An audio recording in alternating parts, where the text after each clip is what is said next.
otro.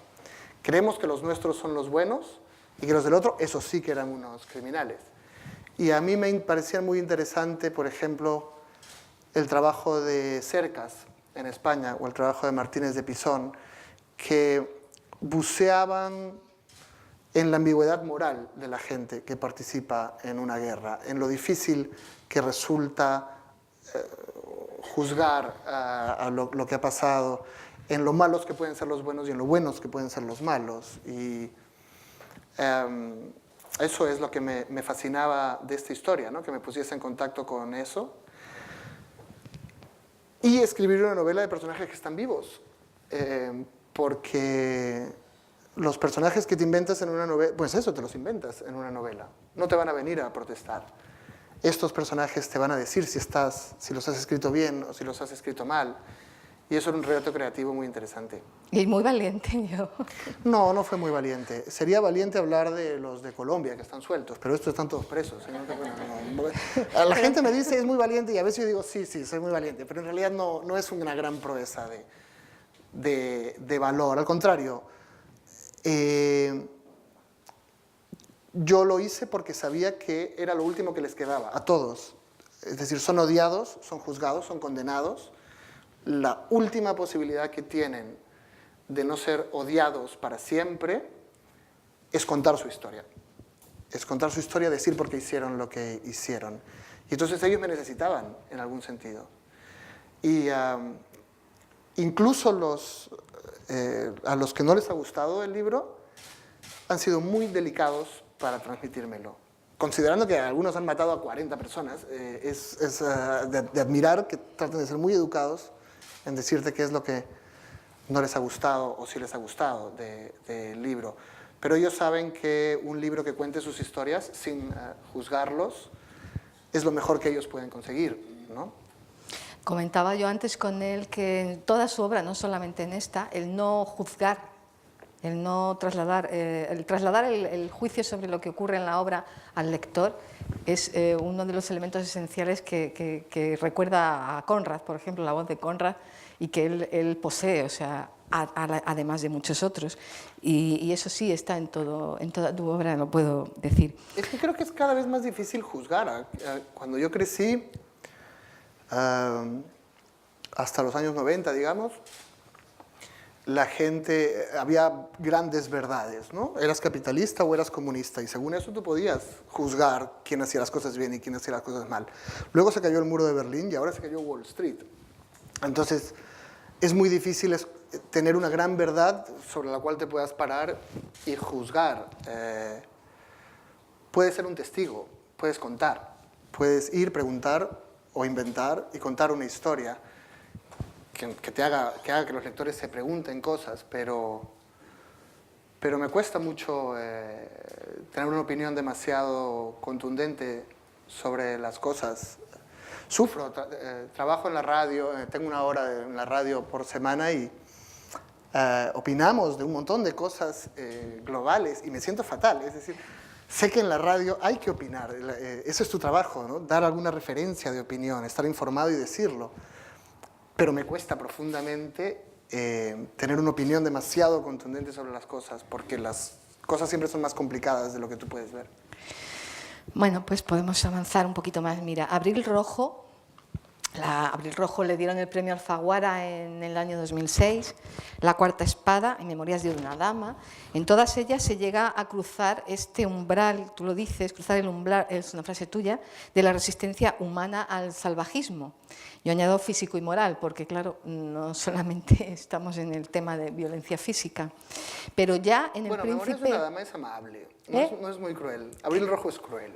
Sí, sí. Pero Memorias es más amable, ¿no? Pero también hay una línea que se cruza, sí, ¿verdad? Sí, seguramente sí. Bueno, pero yo lo que te quería preguntar es si ya en El Príncipe de los Caimanes, es una novela anterior, esa frontera misma se traspasa pero sin ningún colchón ideológico. Ahí no asoma por ningún lado esa ideología, simplemente desde la degradación y la deshumanización que se muestra en total crudeza y sin ninguna concesión, además de una borrachera de codicia, o desde las necesidades de la supervivencia y la imposibilidad de elegir el propio camino, los mínimos, ¿Qué tiene, la pregunta que tú te hacías era qué tiene que ocurrir para que una persona mate a alguien, que es lo que has comentado. ¿Cómo se aventura esa respuesta? Porque hay una respuesta que se aventura, pero viene más por el lado del sentimiento y la emoción que por el lado de la razón, esa respuesta, tal vez en esos libros. Creo que todo va junto. Por ejemplo, en Abril Rojo yo quería hablar de la guerra, de la violencia y en general de la guerra, de la violencia. Es difícil de resumir. Abril Rojo, por ejemplo, nació cuando yo vivía en Madrid y fue el 11M. Y recuerdo esa mañana que fueron las bombas en Atocha y recuerdo la atmósfera de miedo en la calle, que era una atmósfera que yo pensaba que ya no iba a vivir, que era una atmósfera que yo recordaba de la ciudad en la que había crecido, que era una ciudad donde las bombas y los atentados eran algo habitual. Y luego, al mismo tiempo, en Irak o en Bagdad, en Afganistán, se respondía al terrorismo cometiendo los mismos errores que yo ya había visto cometer en Perú y haciendo las mismas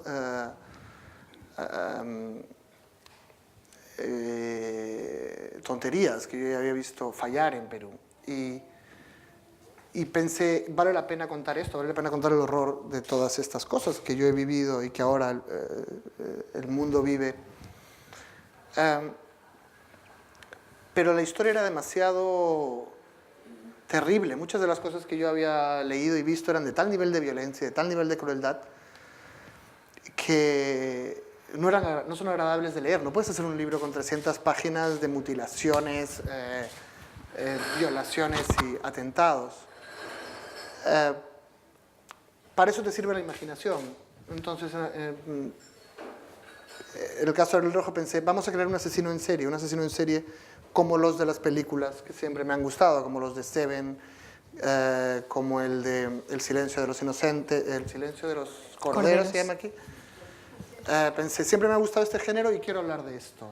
La ventaja de poner un asesino en serie es que el asesino en serie sabemos que es falso, sabemos que no es de verdad, y entonces vemos toda su violencia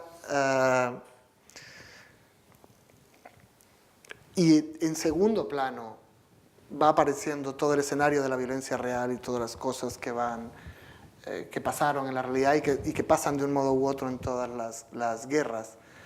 Pero es una manera de contar esa violencia, contar estas cosas, hablar sobre la guerra, pero hacerlo de una manera que sea digerible, que leas una historia y que te apasiones en la historia. Básicamente, la idea es que si quieres una reflexión sobre la violencia y sobre la muerte, esté en el libro. Que si quieres un documento de la memoria histórica, esté en el libro. Pero si quieres una novela de cadáveres, para entretenerte, tratando de saber cuál es el asesino, también esté en el libro. A mí me importa mucho que sea un placer leer mis libros y que si tú quieres ir más allá, que si tú quieres reflexionar, puedas hacerlo, ¿no? Tú comentas de Abril Rojo que fue el proceso de transfigurar toda esta realidad que cuentas del terrorismo, de la violencia política, tan parecida en todas partes, esa experiencia de inmersión en el horror, ¿verdad? Pero poco se puede sospechar, ¿verdad?, que al final de ese proceso, un potente argumento de novela negra que deja a la vista una crítica implacable política, de la violencia política de la época, se ve sacudido realmente en la lectura y sometido a un suculento manejo del absurdo, del esperpento, con un pulso contenido y la sutileza de un humor que te asalta cuando menos te lo esperas. La pregunta es, ¿cómo consigues que perfiles, porque son los perfiles de los personajes, obedecen a esquemas muy formales y muy cerrados? Por ejemplo, hay el fiscal, el protagonista, el que él llama el perdedor, ¿verdad?, cuya religión es la letra de la ley y está delante del psicópata que baraja muy pocos elementos de juicio, pues a la vez son muy verosímiles. Porque los conozco. porque conozco mucha gente como él, trabajé con mucha gente como él, y en algún sentido yo era como él. Yo también era un tipo que trabajaba en derechos humanos y no tenía ni idea de cómo era el mundo, e iba pensando que todo el mundo tenía que actuar como decía el código penal, en un mundo que era mucho más complicado, ¿no? Generalmente lo que tienen mis personajes de ridículo, de absurdo y de patético es todo autobiográfico.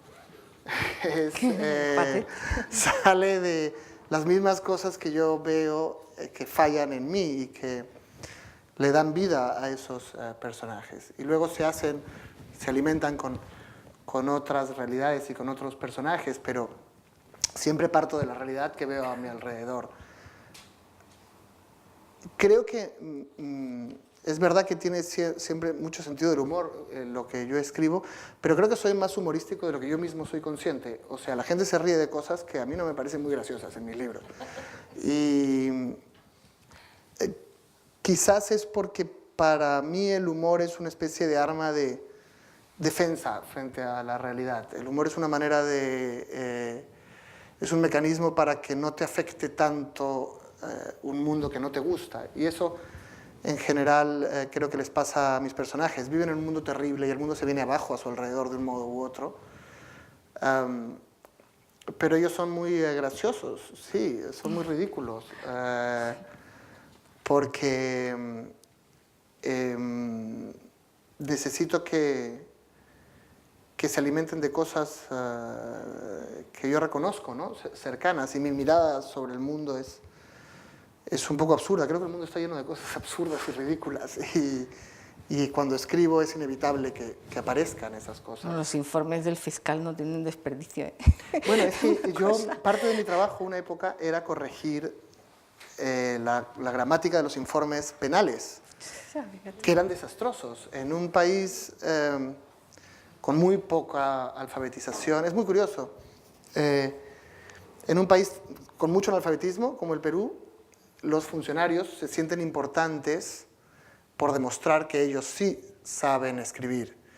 Y entonces tratan de escribir mejor de lo que sería razonable escribir. Entonces, por ejemplo, les parece que las palabras son más elegantes mientras más largas sean.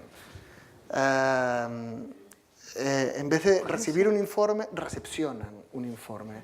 En vez de abrir una causa, aperturan una causa. Y les encanta este lenguaje muy barroco, ¿no? Como en circunstancias en que transitaba por las inmediaciones del referido asentamiento, el susodicho Oxiso procedió a entrar, cuando tú puedes decir simplemente, entró. No has dicho nada más, pero estos funcionarios tratan de que lo que escriben sea muy pomposo y muy barroco porque creen que eso es más elegante, y él es así. De hecho, al fiscal Chacaltana le gusta que lo llamen, y eso también ocurre con muchos funcionarios en América Latina, y alguno aquí también. Le gusta que lo llamen con todo su título y todos sus apellidos. Él es el fiscal Félix Chacaltana Saldívar, fiscal distrital adjunto de la provincia de Huamanga. Y así es como quiere que lo llamen, porque a él le parece que si tiene un nombre muy largo es más importante. Claro, todo el mundo cree que es una caricatura, pero me temo que es realismo. Sí. Bueno, me estoy saltando cosas porque es que veo que no da tiempo y tengo que llegar a memoria. Es que tengo tanta cosa aquí que a memorias de una dama que ha sido publicada ahora mismo, en marzo. Y bueno, pues es ocasión, además esta novela nos va a dar ocasión de seguir hablando de las demás obras y vamos a ver por qué. La novela relata las relaciones entre Europa y América en el último siglo a través de la historia de una millonaria, Diana Minetti, que quiere escribir sus memorias. Es una historia que ella quiere que se construya muy glamurosa, con nombres famosos de su vida, de la alta clase donde nadie llega. Y dice, bueno, pero contrata a un peruano que quiere ser escritor y quiere ser exitoso a costa de lo que sea. Él mismo dice, es mediocre, arribista y casi ilegal. Todo autobiográfico. Dice, durante la investigación, El biógrafo descubre los vínculos de Diana con la mafia italiana, con la CIA, con las dictaduras caribeñas de Trujillo, de Batista, y decide escribir una historia diferente a la que quiere esta mujer. Bueno, esto es en principio el planteamiento del argumento, que en realidad lo que se debe leer porque hay mucho más en el libro, pero bueno. Hay diversidad de géneros, de registros, de escenarios nuevamente, de emociones, de todo tipo de cosas. Pero, vamos a ver, yo digo, el uso de la historia y la ficción, aquí, el manejo de la desesperación del protagonista por lograr su propósito, la forma de desvelar la frivolidad de los pocos, con nombres y apellidos, que manejan el destino de multitudes, ¿verdad? Y además todo esto intercalado con las peripecias del protagonista para ser salvado por milagrosos azares de la ruina total, tanto económica y de la ilegalidad total y de todo esto. O sea, y una piensa racionalmente que ese esfuerzo ha debido ser enorme, porque dices, madre mía, ¿cómo manejarse aquí en todo para hacerlo de forma coherente como está? Pero es inevitable también que te diga que lo que no deja de llegarte e involucrarte es un tremendo disfrute en la elaboración de esta obra, de que ha sido disfrutada, muy disfrutada, y eso llega y te va metiendo y vas disfrutando muchísimo con ello. Pero la sensación es de que, y no solo en esta obra, cuando ya has leído todas, dices, es que Santiago Roncagliolo es como un demiurgo terriblemente juguetón, te lo tengo que decir, porque parece que es que no tienes ninguna vergüenza. No ninguna vergüenza, sino además, y a eso me refería un poco con lo de la valentía, me tiro para allá y voy hasta el final, ¿no? Y a la osadía, ¿verdad? Sí. Y además de ir descubriendo y pasándotelo bomba, y además que es lo que a uno le ocurre al camino también contigo. Bueno, gracias. Yo quería que esta historia tuviese partes muy divertidas, que fuese muy graciosa en algunas partes, que tuviese mucho drama también, y que contase un momento histórico que a mí me interesa mucho, que es cuando la mafia italiana se muda a Cuba, a La Habana, y comienza el tráfico de cocaína, porque es un momento en el que confluyen sí, los dictadores que hay ahí, Trujillo, Batista, pero también Estados Unidos, también Italia, también Europa, y entonces el Caribe es como el vertedero de las pasiones que vive el mundo, ¿no? como el tacho de basura al que el planeta tira a sus mafiosos, a sus delincuentes, a sus fascistas, a sus ex-fascistas reconvertidos. Y lo más difícil, esta historia tomó mucho tiempo escribirla, es la que más tiempo me ha tomado, porque había que equilibrar las tres historias. La historia del escritor que está haciendo las memorias de Diana Minetti, que es la parte más humorística, la historia de Diana Minetti, que es la parte más dramática, pero también la más glamurosa, porque ella es millonaria, mucho, y la historia de su padre, que es este delincuente, ¿no? Es una especie de comedia picaresca con melodrama de época, con película del Padrino. Y es muy difícil que todo esto tenga algún sentido y que todo esto se engarce y encaje y tenga una estructura. Pero supongo que sí, en general yo es que me la paso muy bien escribiendo, disfruto mucho escribiendo. Mi problema es, tú acabas de decir que hace poco en la promoción me dijeron, pero ya tienes 10 libros y siempre digo, ¿en serio ya son 10? Pero es que eso es lo que más me gusta hacer. El mundo real no me gusta mucho. Y escribir te permite, y leer también, te permite huir de él y jugar con él. Coges lo que te interesa de él. En el caso de esta novela, puedes coger a Mussolini y a Mario Vargas Llosa y a los mafiosos tipo Lucky Luciano y a Jackie Kennedy y ponerlos ahí como si fuesen tus juguetes, ¿no? Juegas con ellos y juegas con la realidad y los vas haciendo actuar como a ti te apetece. Hay un y luego juguete te más. permite ser... Yo siempre quise ser un mafioso y siempre quise ser una millonaria. Y la novela me ha permitido ser las dos cosas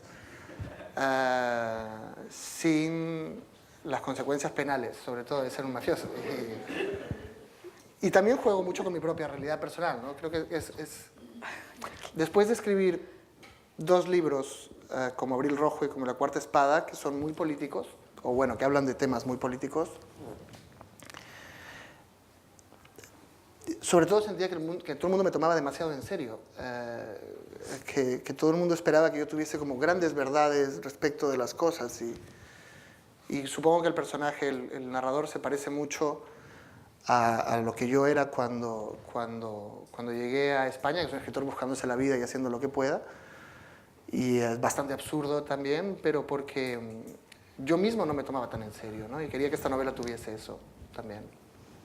Me voy a permitir leer su propia descripción de Roncagliolo, porque está él en el libro también, es un personaje. Pero ese es otro, es que son 2 personajes, el que se parece a mí y el que se llama como yo.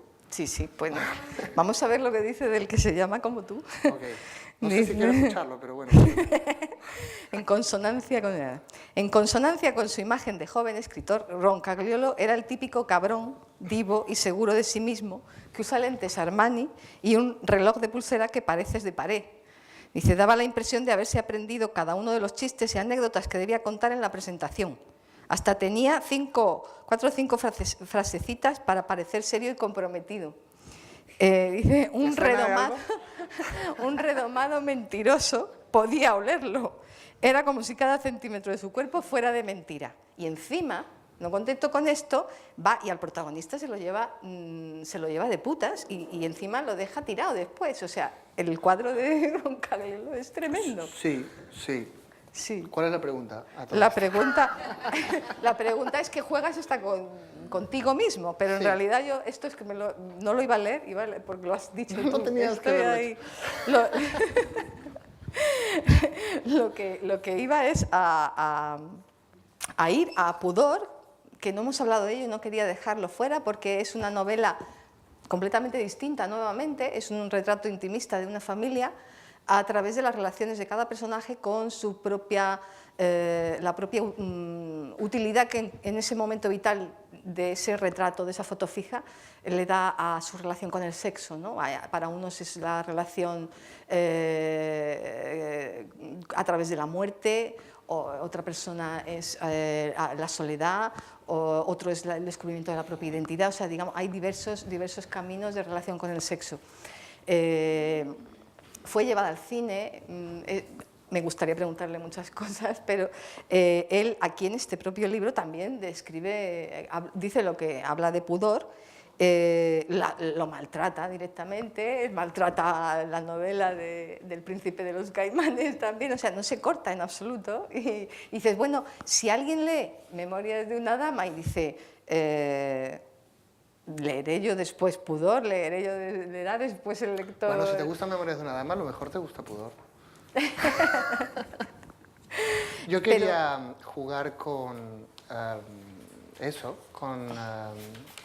conmigo mismo, pero mi opinión de mí mismo y de mis novelas es bastante mejor que la de ese narrador.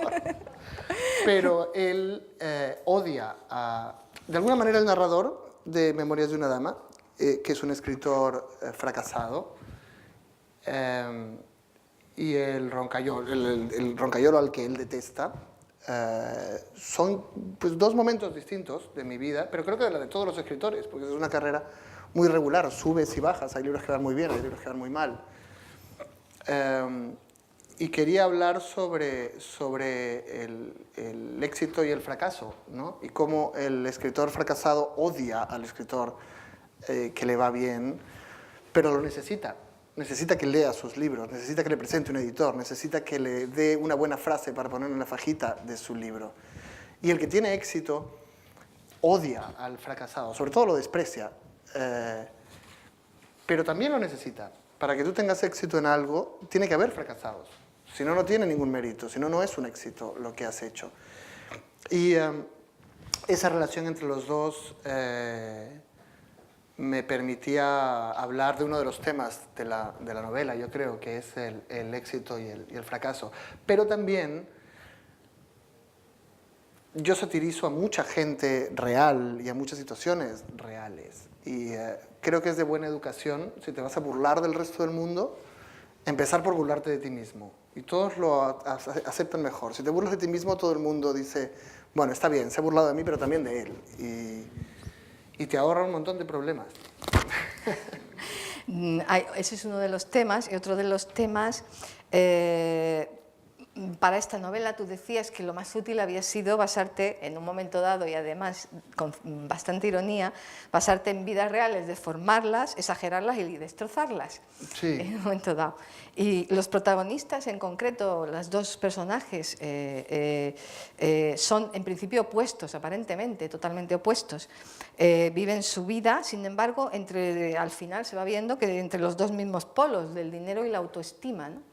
Y da la impresión de que dos personas que tú escogieras al azar, que si se pusieran realmente a intentar averiguar en una conversación larga, llegarías a ese mismo punto, ¿no? La tensión entre esos dos polos, la vida material, la vida íntima y personal, proyección. Sí, creo que además en la misma persona ocurren esas cosas. El mundo nos obliga todo el tiempo a mostrar lo exitosos que somos. Vamos por la vida contándole a los demás lo bien que lo hacemos, el dinero que tenemos, lo listos que somos, el currículum que tenemos. Es obligatorio. Exageramos nuestros currículums y disimulamos nuestros defectos para ser mejores ante los ojos de los demás. Pero todos tenemos un pequeño perdedor dentro, y todos tenemos mucho miedo a la frustración y mucho miedo al fracaso dentro, y solo que no podemos exhibirlo, no podemos hablar de eso, no podemos sacar a flote nuestras derrotas. Es muy claro, por ejemplo, cuando hablas de sexo, como hablas de sexo con hombres, y todos han sido brillantes, excelentes, todas sus noches han sido maravillosas. Y todos sabemos que es mentira, ¿sabes? Pero el mundo te obliga a mostrar la parte buena de ti. Y yo quería en el libro mostrar las dos, la parte buena y la parte triste. Y creo que en realidad la que más atrae a los lectores es la